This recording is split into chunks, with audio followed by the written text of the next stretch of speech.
Okay, hey, welcome to another episode of On the Wrist from Off the Cuff. Today we have a really cool update for you from the brand Yema. They are a historic brand revival, and they have been pretty much been a huge part of French watchmaking since 1948. Now, in terms of the type of watch, this is a dive watch. Some key common characteristics in design language: when you're looking for a diver, you're going to want water resistance, typically through some type of screw down crown, something that's tough, legible with a dive time bezel, and a diver's extension is always nice if on bracelets. This is their Navygraf FSM for the Forces Sous Marines, and it's the official watch of Marine Nationale's French submarine forces following the FOST's Elite Corps 50th anniversary. This first batch of 400 watches will be shipping at the end of October 2022. So the next batch will be available in spring of 2023. So Yema also does honor their veterans of the Marine Nationale by donating a portion of their sales to the French Navy Veterans Foundation. You can get this direct from Yema for $8.49 and or you can get it, that's as seen here on the bracelet, or you can actually get it for $7.90 on either a rubber tropic style strap or a vintage leather strap. And so there's quite a few little options. I actually really like how simple this one is, and this is, this does use one of their in-house movements, so that's always really interesting.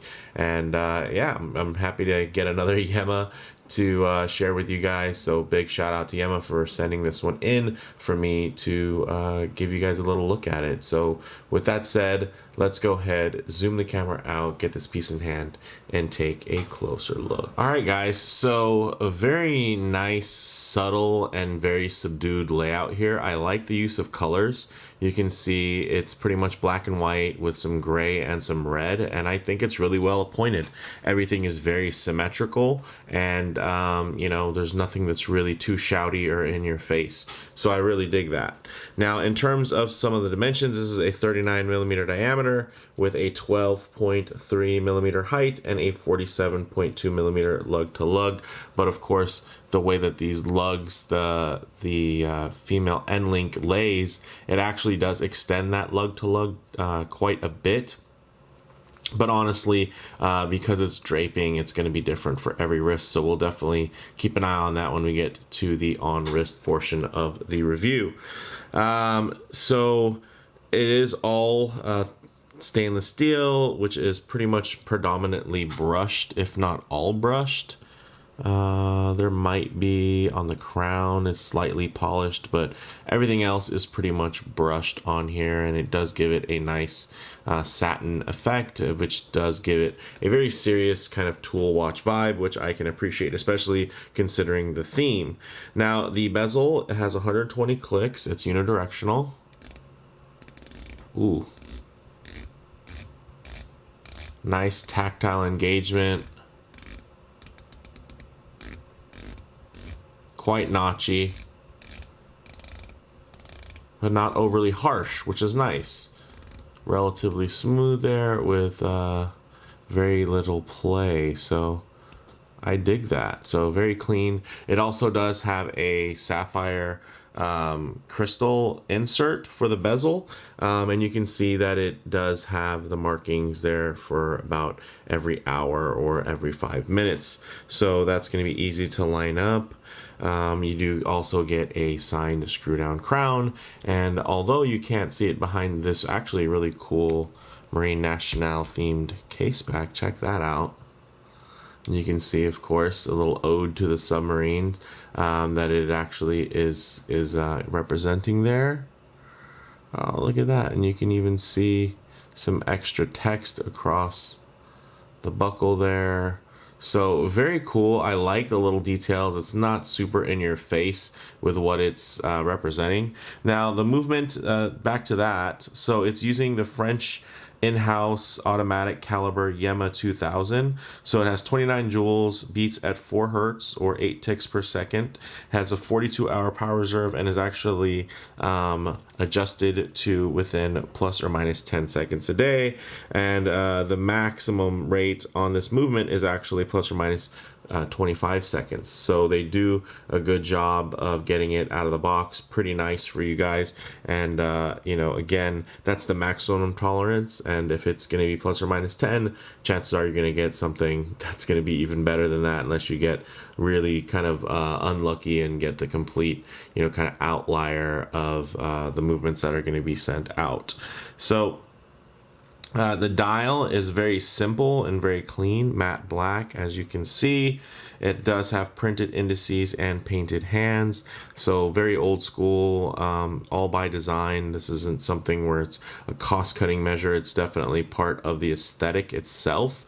And of course, with the way that the bezel is done, it just all flows. It's quite flat, and really the dimension there is based off of the color play. So getting the kind of gradient of white, gray, and then a nice bright pop of red, I think really does offer some dimension to a relatively kind of flat layout.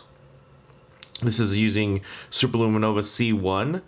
It does have 30 bar or 300 meters of water resistance, which is great. So, you know, it's not just bare minimum 200 meters or something like that. I can appreciate that they're using, you know, 300 meters of water resistance. I dig that, and it works for me. The lug width is 19 millimeters, which is, you know, I guess a bit unfortunate. The nice thing is that it does have drilled lugs, so it's still going to be relatively easy to change. 19 millimeters isn't bad, honestly. There are quite a few straps out there at 19 millimeters, especially for, you know, to style with a dive watch. So there's definitely worse lug widths to have. At least it flows well proportionally with the 19 millimeters versus if it was like, let's say 18 millimeters. I don't think it would look great.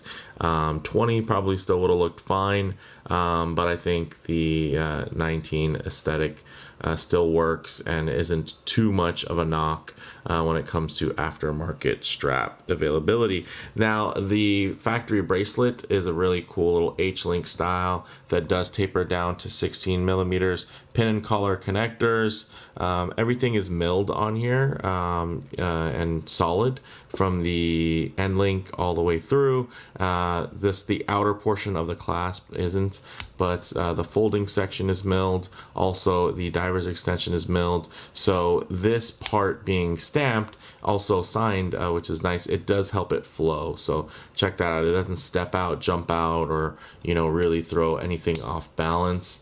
Like, that's something I think is a little bit under appreciated about when people brands, when they use these types of clasps, is that they do flow really nicely. And, you know, from a watch that is under $1,000, that's a nice little flow to that. And if you don't like it, you can save some money and just get it on a strap for $790, which is also good. But I mean, this type of style, you know, isn't too different than what I have on my Zen U50T. So that is a lot more expensive, you know, upwards of $3,000 with a similar kind of style when it comes to, hey, let's get it just more ergonomic and design-wise have everything flow versus just having something chunky and milled just to be chunky and milled. The main thing is you're going to have the milled folding section and of course the nicely milled diver's extension. So I appreciate that. So with all that, let's actually get this piece on wrist and see how it wears. Okay, on my 7 1/4 to 7.5 inch wrist, wears really nicely, guys. Of course, if I get up a little bit too close to the camera, it's going to give you some lens distortion. So what I like to do is just keep it down low and then just tighten in just a touch so you guys can get a closer look without getting any of that extra distortion. But you can see lays very flat on wrist, and that nice slender bracelet actually does give it a nicely refined layout, and you can see the flat brushing here on these links, although they are slightly rounded. The brushing, the satinization is really clean and well executed, and does play off of the light really well. And you can see it does wear on the wrist really well, although it does have that bit of an extension that comes out just due to the end link design and the first couple of links there. There is a bit of a gap, but that's probably also part and due to the way that the mid case is, where it's very slender. If they went with more of a slab mid case, and let's say this was sitting a little bit lower, then it wouldn't have to really have that curvature or anything, and it would probably close that out. But I will say that on my wrist, I don't see that as an issue at all, and I'm completely fine with the way that it wears as is. And I will say it's also kind of signature to the Yema brand, so they would really have to change things up to kind of move away from that. And I think one of the charming things about their design aesthetic is that they do break things down and compartmentalize them really well to accentuate the thinness of a mid case, even though you're going to have some protruding, in terms of the case back, and then of course normally kind of like a high top style bezel there, but you can see wears really nicely and honestly has a lot of wrist presence, even though it's still a relatively small watch in terms of its overall footprint. The thinner kind of bezel ratio there on the thickness versus the dial definitely makes it feel a little bit more expansive, and it does give it some pop.